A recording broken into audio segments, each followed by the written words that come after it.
नमस्कार दोस्तों, राधे राधे। तो शुरू करते हैं आज का हमारा ये प्यारा सा वीडियो, प्यारी सी कहानी। एक तालाब के किनारे एक बहुत बड़ा बरगद का पेड़ था। उस बरगद के पेड़ पर काफ़ी सारे हंस रहते थे।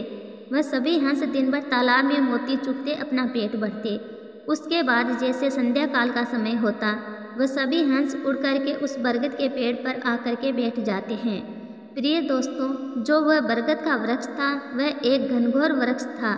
सभी हंस बरगद के पेड़ पर बैठने के बाद अपने आप को सुरक्षित महसूस करते थे। सभी हंसों की पत्नियां जब भी अपने बच्चों को जन्म देती, जब भी वह अंडे देती, उसी बरगद के पेड़ में देती और वहीं पर अपने बच्चों का लालन पालन करती, क्योंकि वह बरगद का पेड़ इतना विशाल था, किसी शिकारी को कुछ दिखाई नहीं देता था। इतना घनघोर बरगद का पेड़ था तो सारे हंस अपने आप को सुरक्षित महसूस करते थे। प्रिय दोस्तों, उस बरगद के पेड़ के अंदर जितने भी हंस रहते थे उनमें एक बुजुर्ग हंस रहता था। वह बुजुर्ग हंस बड़ा समझदार था। वह सभी हंसों को ज्ञान दिया करता था। जो भी कोई हंस गलती करता तो उनको समझाने का कार्य वह बुजुर्ग हंस किया करता था। प्रिय दोस्तों, उस बरगद के पेड़ में ऐसा कोई रास्ता नहीं था जो शिकारी लोग उस पर चढ़ सके, इसलिए सभी हंस सुरक्षित रहते थे। एक दिन एक बुजुर्ग हंस की नज़र पड़ती है। वह देखता है कि बरगद की एक टहनी से कुछ लताएं फूट रही है और कुछ कच्ची कच्ची कुंबलियां जमीन की तरफ जा रही है। यह देखकर वह बुजुर्ग हंस बड़ा चिंतित होता है और सोचने लगता है कि यदि उस बरगद की लता अगर ज़मीन तक पहुंच जाती हैं तो ऊपर चढ़ने का रास्ता बड़ा आसानी से बन जाएगा और कोई भी जीव जंतु, कोई भी शिकारी उस पेड़ पर चढ़ जाएगा और वह जब चढ़ जाएगा तो हमारे लिए खतरा बन जाएगा। यही सोचकर वह बुजुर्ग हंस बड़ा दुखी होता है। वह सभी हंसों को इकट्ठा करता है और सभी हंसों को इकट्ठा करने के बाद उनसे कहता है, सभी हंस मेरी बात को गौर से सुनो। वह बुजुर्ग हंस उस बरगद के पेड़ की वह टहनी दिखाता है जिसमें लता फूटी हुई थी।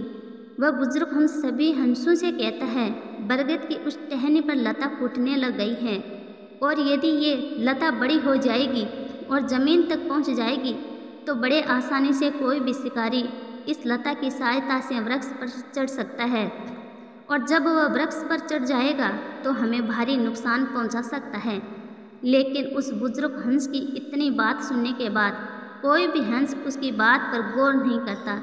सभी हंस उस बुजुर्ग हंस से कहते हैं कि लता बहुत छोटी है, जब ये ज़मीन तक पहुंचेगी तो देख लेंगे। अभी इस लता से कोई खतरा नहीं है, अभी तो ये ज़मीन से बहुत ऊपर है, अभी तो इसे बढ़ने में बहुत समय लगेगा, तब तक देख लेंगे, कोई दिक्कत नहीं है। सभी हंस इस बात को कहकर बुजुर्ग हंस की बात को टाल देते हैं। प्रिय दोस्तों, अब वह बुजुर्ग उन्हें बार बार समझाने की कोशिश करता है, लेकिन कोई भी हंस उस बुजुर्ग हंस की बातों पर अमल नहीं करता। वह जो भी कहता है हवा में उड़ा देते हैं और उस बुजुर्ग हंस से कहते हैं कि तुम अब बुजुर्ग हो चुके हो, यदि कोई शिकारी भी आ भी जाता है तो हम देख लेंगे। वह बुजुर्ग हंस बड़ा दुखी होता है, परेशान रहता है।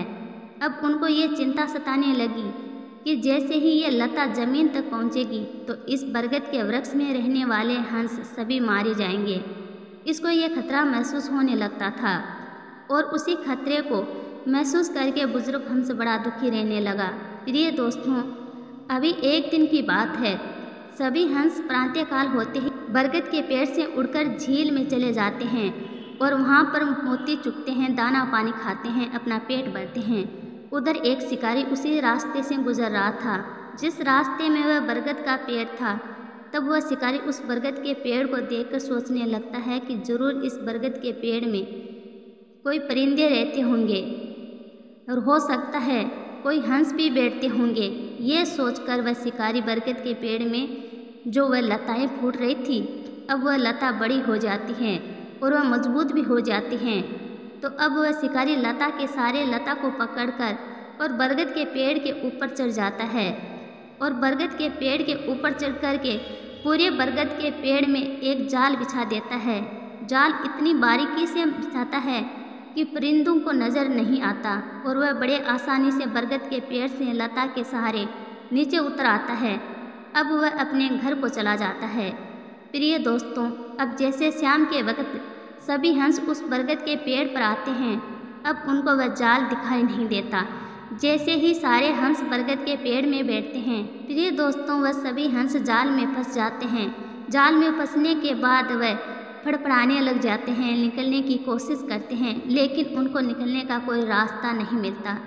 अब वह जाल में बुरी तरह फंस जाते हैं। काफ़ी हंस तो चिल्लाते हैं, किसी को आवाज़ देते हैं, कहते हैं कि हमें बचा लो, लेकिन उनकी सहायता करने वाला कोई नहीं था। तभी वह बुजुर्ग हंस कहता है कि मैंने तुम लोगों को पहले ही कहा था कि इस बरगद की लता को काट दो, लेकिन तुम लोगों ने मेरी एक नहीं सुनी। यदि तुम लोग उस दिन इस लता को काट देते तो आज ये शिकारी उस बरगद के वृक्ष पर नहीं चढ़ता, और जब वह पेड़ पर नहीं चढ़ता तो ये जाल नहीं बिछा पाता, तो हम इस जाल में नहीं फंसते। प्रिय दोस्तों, उस बुजुर्ग हंस की इतनी बात सुनने के बाद सभी हंस रोने लगते हैं और बुजुर्ग हंस से क्षमा याचना करते हैं और माफ़ी मांगते हैं और कहते हैं, हमसे बहुत बड़ी गलती हो गई है। यदि आप कोई रास्ता बताएंगे तो हम हंसों की जान बच सकती है, अन्यथा कल सुबह शिकारी हमारा प्राण ले लेगा। फिर वह बुजुर्ग हंस अपना दिमाग चलाता है और सभी हंसों से कहता है कि अब तुम लोग मेरी बात को गौर से सुनो, रोना धोना चिल्लाना बंद करो, बिल्कुल शांत हो जाओ और मेरी बात को गौर से सुनो। तब वह बुजुर्ग हंस कहता है कि शिकारी मरे हुए पक्षियों को कभी भी अपने घर लेकर नहीं जाता, इसलिए कल सुबह जब शिकारी आएगा तो आप सब लोग ऐसा ढोंग करना कि शिकारी को ऐसा लगना चाहिए कि आप सब की मृत्यु हो चुकी है। जब शिकारी आपको देखेगा तो उसके बाद मरे हुए हंसों को देखकर वह शिकारी एक एक करके निकाल कर फेंक देगा, और जब वह पूरे हंस को जाल से निकाल कर फेंक दे तब हमको उड़ जाना है, यहाँ से उड़कर के दूर चले जाना है।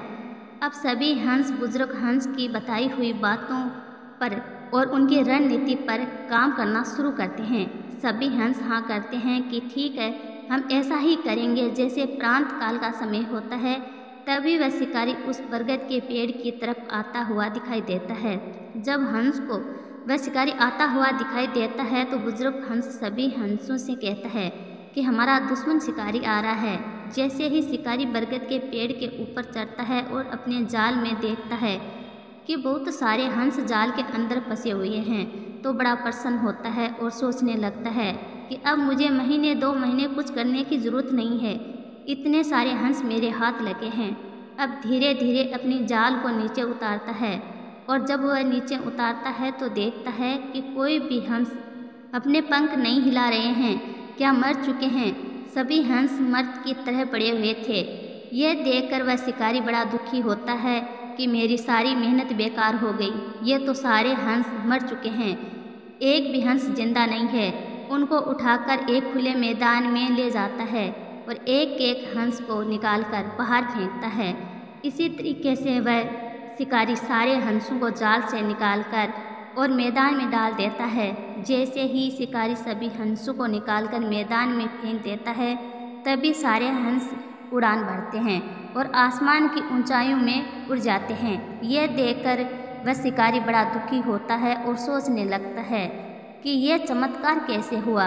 प्रिय दोस्तों, तभी कहते हैं कि अपने बड़े बुजुर्गों की बात माननी चाहिए। जो लोग अपने बड़ों की बात नहीं मानते, उनका एक दिन पतन हो जाता है। प्रिय दोस्तों, यदि हमारी आज की ये कहानी अच्छी लगे तो चैनल को सब्सक्राइब करें, वीडियो को लाइक करें और अपने दोस्तों के साथ शेयर ज़रूर करें। फिर मिलेंगे एक नई स्टोरी के साथ। राधे राधे दोस्तों।